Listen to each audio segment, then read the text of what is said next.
Hello everyone. आज की इस क्लास में अपन hybridization in coordination compound discuss करेंगे। लास्ट क्लासेस में अपने कोऑर्डिनेशन कॉम्प्लेक्स का वीपीसी नेम कैसे लिखते हैं, वीबीटी के बारे में डिस्कस किया था।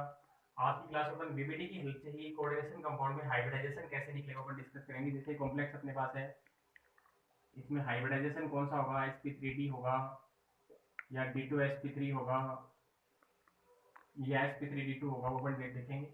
ऐसे इसकी कॉम्प्लेक्स की शेप कैसी होगी, कॉम्प्लेक्स की शेप कैसी होगी, shape of the complex. Magnetic behaviour paramagnetic होगा या फिर डायमैग्नेटिक होगा।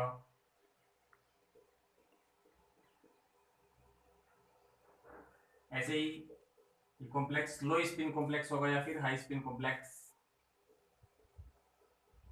कॉम्प्लेक्स का नेचर कैसा है, लो स्पिन कॉम्प्लेक्स है या फिर हाई स्पिन कॉम्प्लेक्स है। लो स्पिन का मीन्स हाइब्रिडाइजेशन के प्रोसेस में जब n-1d ऑर्बिटल यूज आते हैं। हाई स्पिन का मीन्स जब हाइब्रिडाइजेशन के प्रोसेस में outer D orbital that is nd orbitals use में आते हैं। तो ये अपन इस कॉम्प्लेक्स में ये सब चीजें अपन कैलकुलेट करेंगे। हाइब्रिडाइजेशन कौन सा है, कॉम्प्लेक्स की शेप कैसी होगी, कॉम्प्लेक्स पैरामैग्नेटिक होगा या डायमैग्नेटिक होगा, लो स्पिन कॉम्प्लेक्स होगा या फिर हाई स्पिन कॉम्प्लेक्स होगा, ये सब अपन अपने को डिस्कस करना है। तो let us C.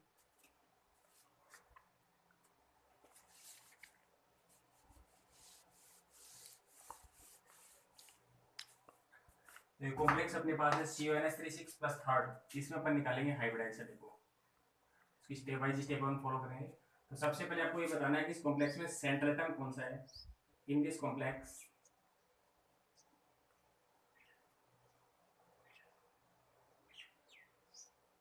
Central atom is cobalt. Central atom यहाँ पे कौन सा है, कोबाल्ट। और कोबाल्ट की ऑक्सीडेशन स्टेट कौन सी है वो भी अपन देखेंगे। X NH3 पे 0 चार्ज 0 इंटू 6 इज इक्वल +3। इस कॉम्प्लेक्स में सेंट्रल एटम कौन सा हो गया, cobalt, and presenting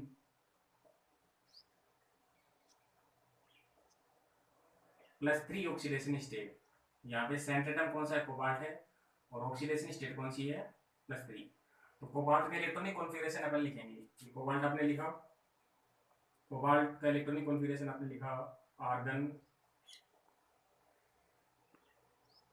3d7 4s2। अब ध्यान दें 3d7 4s2 आर्गन कैसे आपने लिखा है, या पूरा भी लिख सकते हैं 1s2 2s2 2p6, लेकिन ये शॉर्ट में आपने लिख दिया बिकॉज हाइब्रिडाइजेशन के प्रोसेस में वैलेंसी ऑर्बिटल ही यूज में आते हैं। तो पीछे लिखने का कोई मतलब नहीं, आप शॉर्टकट में इलेक्ट्रॉनिक कॉन्फ़िगरेशन लिख सकते हैं।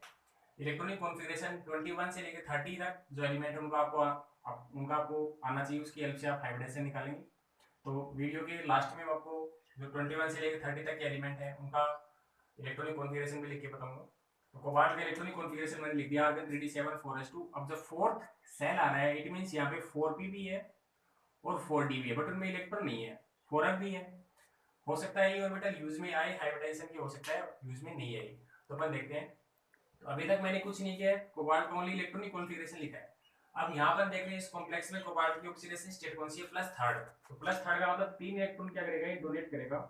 तो CO+3 3 इलेक्ट्रॉन डोनेट किया, 2 यहाँ से 1 यहाँ से। तो इलेक्ट्रॉनिक कॉन्फ़िगरेशन क्या हो गया इसका, argon 3d6 4s0 4p0 4d0। अब जैसा कि अपने को पता है कि हाइब्रिडाइजेशन के प्रोसेस में ओनली वैलेंसी ऑर्बिटल पार्टिसिपेट करते हैं, यानी आउटर मोस्ट सेल के जो ऑर्बिटल होते हैं वही पार्टिसिपेट करते हैं। तो यहाँ पे कौन पार्टिसिपेट करेगा, आउटर मोस्ट सेल की ऑर्बिटल है, ये अपन लिख लेंगे। सिंस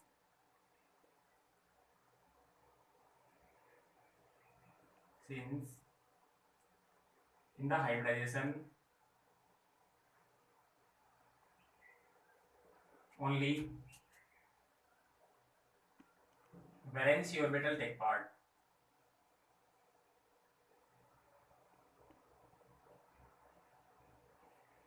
ओनली वैलेंसी ऑर्बिटल ही पार्टिसिपेट करते हैं। तो इन वैलेंसी ऑर्बिटल को मैं लिख रहा हूँ यहाँ पे कोबाल्ट +3 3d। डी में 5 ऑर्बिटल होते हैं, ध्यान रखिए।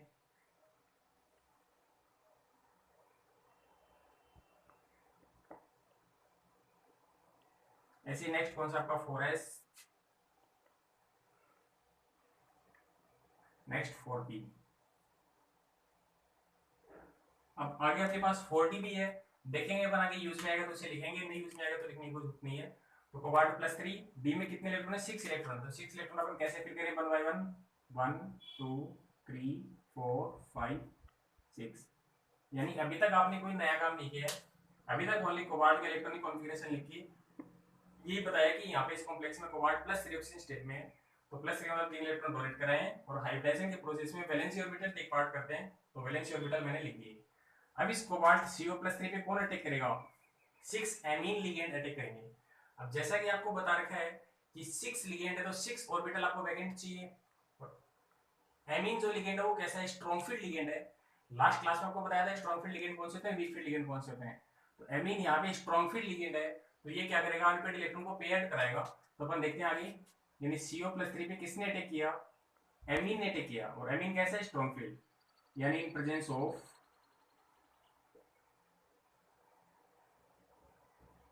स्ट्रॉन्ग फील्ड लिगेंड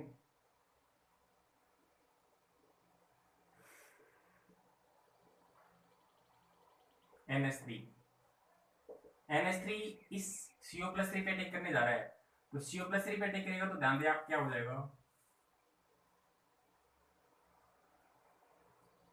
ये तो इलेक्ट्रॉन पहले से ही पेयर्ड है, अब ये जो अनपेयर्ड है ये क्या हो जाएंगे पेयर, बिकॉज एमीन लिगेंड कैसे है स्ट्रॉन्ग फील्ड है, तो अनपेयर्ड इलेक्ट्रॉन को आप पेयर कर दिए, क्या करते हैं ये पेयर कर दिया मैंने। आगे के ऑर्बिटल लिखते हैं ऐसे कैसे 4s और ये 4p। अब अपन देख रहे हैं कि यहाँ इसे कितने वैकेंट ऑर्बिटल चाहिए, 6 वैकेंट ऑर्बिटल चाहिए, तो 6 वैकेंट ऑर्बिटल अपने पास है, देखो 1 2 3 4 5 6, यानी 1 2 3 4 5 6, तो 6 वैकेंट ऑर्बिटल अपने पास हो गए, दो तो d ऑर्बिटल, एक s और 3 p ऑर्बिटल, यानी 2 d ऑर्बिटल कंबाइन हो रहे मींस d2, एक s यानी s और 3 p, तो d2sp3, यानी इस कॉम्प्लेक्स में हाइब्रिडाइजेशन कौन सा हो जाएगा, d2sp3 हाइब्रिडाइजेशन हो जाएगा।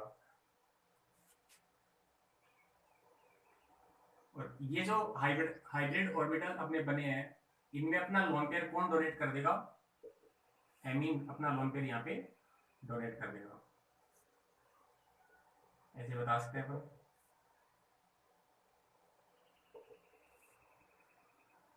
ऐसे ही सभी में लिखे बता देंगे, एमीन ने अपना लोन पेयर यहाँ पे डोनेट कर दिया। अब ध्यान दें हाइब्रिडाइजेशन के प्रोसेस में कौन सी डी ऑर्बिटल काम आए हैं, अंदर वाले डी काम आए या बाहर वाले, बाहर वाले डी तो 4d होते हैं, अंदर वाले डी कौन से हैं 3d, यानी n-1d का मतलब n की वैल्यू जो 4 है, तो n-1 मींस 3d हो गया, यानी अंदर वाले डी ऑर्बिटल काम आ रहे हैं, तो कॉम्प्लेक्स कैसा होगा इनर ऑर्बिटल कॉम्प्लेक्स। लेकिन सबसे पहले अपन ये बता देते हैं यहाँ हाइब्रिडाइजेशन कौन सा हुआ, हाइब्रिडाइजेशन यहाँ पे कौन सा d2sp3। अब d2sp3 हाइब्रिडाइजेशन है तो शेप अपन बता देंगे कैसे हो जाएगी, स्क्वायर बाई पिरामिडल, ये सेंटर टर्म लिख दिया, और 6 एमीन आप लिख देंगे, 4 तो स्क्वायर के कॉर्नर पे, और 2 amine ligand above and below, +3 charge है तो +3 आपने लगा दिया, तो ये शेप कैसी होगी स्क्वायर बाय पिरामिडल।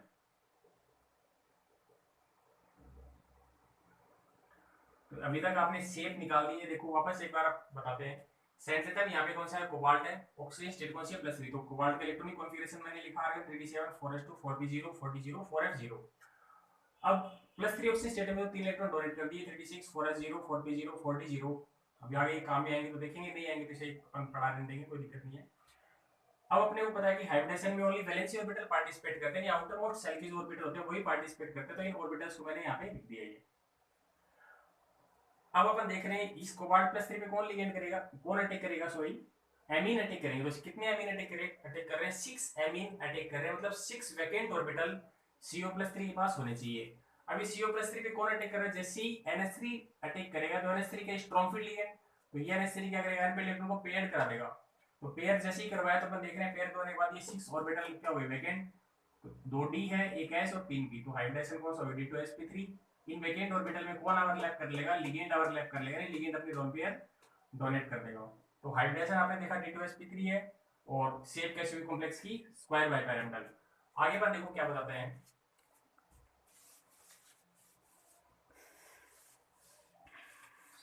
अब अपन देखेंगे कि कॉम्प्लेक्स लो स्पिन कॉम्प्लेक्स है या फिर हाई स्पिन कॉम्प्लेक्स।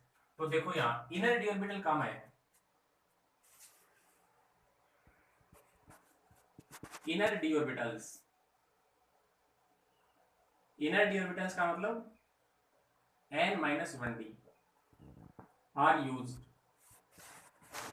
तो कॉम्प्लेक्स में हाइब्रिडेशन की प्रोसेस में इनर डी ऑर्बिटल यानी n-1d यानी कि 3d ऑर्बिटल्स यूज आ रहे हैं। तो कॉम्प्लेक्स का नेचर कैसा हो जाएगा, लो स्पिन या फिर इनर ऑर्बिटल कॉम्प्लेक्स जिसे अपन बोल सकते हैं।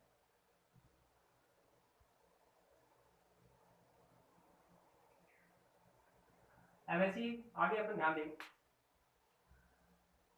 कॉम्प्लेक्स का नेचर आपने बता दिया लो स्पिन कॉम्प्लेक्स। अब आगे ध्यान दें आप, पैरामैग्नेटिक होगा या डायमैग्नेटिक। तो अपन देख रहे हैं कॉम्प्लेक्स है, इसमें कोई भी अनपेड इलेक्ट्रॉन नहीं है, सारे इलेक्ट्रॉन कैसे हैं, पेयर्ड। यानी अनपेड इलेक्ट्रॉन क्या है, अपचेन।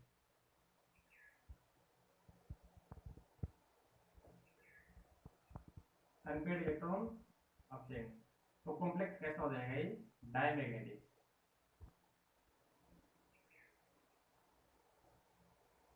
तो ये ध्यान रखिए कि बीपीटी के थ्रू, बीपीटी अपन पूरी बता सकते हैं एग्जांपल के थ्रू। यानी सेंट्रल जो एटम है वो अपनी ऑक्सीडेशन स्टेट के अकॉर्डिंग इलेक्ट्रॉन डोनेट करेगा and provide vacant orbital to the attaching ligand. Attaching ligand को वैकेंट ऑर्बिटल प्रोवाइड करेगा। सेंट्रल एटम के पास कितने ऑर्बिटल वैकेंट होने चाहिए, जितने लिगेंड अटैक कर रहे हैं। तो देख रहे हैं 6 लिगेंड अटैक कर रहे हैं, तो इसके पास सेंट्रल एटम जो इसके पास 6 वैकेंट ऑर्बिटल होने चाहिए। अब ध्यान दें अटैकिंग लिगेंड कैसा था, स्ट्रॉन्ग फील्ड आपको बताया था लास्ट क्लास में। स्ट्रॉन्ग फील्ड होगा तो अनपेड इलेक्ट्रॉन को क्या कर देगा, पेयर कर देगा। तो अनपेड को पेयर कर दिया। अब ध्यान दें 2d एक s और 3 यानी d2s3 हाइब्रिडाइजेशन, यानी कि ऑर्बिटल आपस में कंबाइन होंगी और हाइब्रिड ऑर्बिटल बनाने हैं। कौन सा हाइब्रिड ऑर्बिटल इन्होंने बनाया, d2s3। इनमें कौन ओवरलैप कर लेगा, एमीन लिगेंड अटैक कर लेंगे, तो हाइब्रिडाइजेशन d2s3 हो गया। स्क्वायर बाय पैरामीटर शेप इसकी हो गई।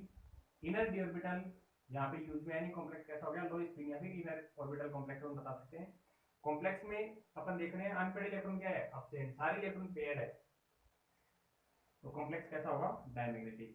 ध्यान दें ऐसे ही अपन नेक्स्ट क्लास में, कल की क्लास में बहुत सारे एग्जांपल अपन देखेंगे। CuF6 -3 के एग्जांपल देखेंगे, NaCl4 -2 के एग्जांपल देखेंगे, NaCl4 -2 के एग्जांपल देखेंगे।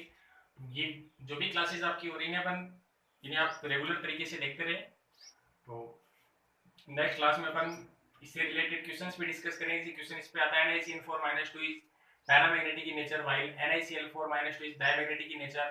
तो इस चैप्टर में ध्यान रखें, या तो आईपीसी नेमिंग से क्वेश्चन आने का चांसेस ज्यादा बनते हैं या फिर वीबीटी से क्वेश्चन आने के चांसेस बनते हैं। 90% इन दोनों टॉपिक से ही क्वेश्चंस आते हैं। तो नेक्स्ट क्लास में अपन इन सब के बारे में और एग्जांपल डिस्कस करेंगे। ये आज एक एग्जांपल आपको बताया है, इसे आप देखें, इसमें कोई भी डाउट यदि आपको हो तो आप पूछ सकते हैं। बाकी अपन नेक्स्ट क्लास में डिस्कस करेंगे। Thank you.